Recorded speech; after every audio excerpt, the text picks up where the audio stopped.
луны задремал, он уснул между гор величавых, поражающих правильной формой своей. Эта мысль, заключенная в стройных октавах. Эти горы живут без воды в полосе неподвижных лучей, ослепительно ярких, как ум, и ложащихся отблеском странным на долины, что спят у подножия гор. Между кратеров мертвых, всегда светлотканных, вечно тихих, нетронутых тьмой и ничей не ласкающих взор.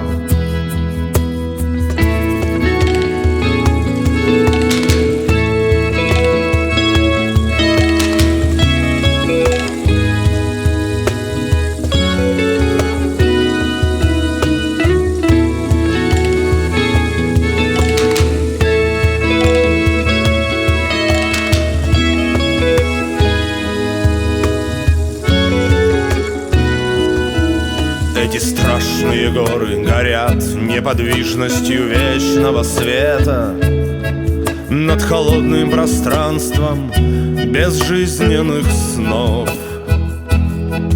Это ужас мечты, это дума веков, запредельная жизнь красоты, беспощадная ясность поэта, южный полюс луны.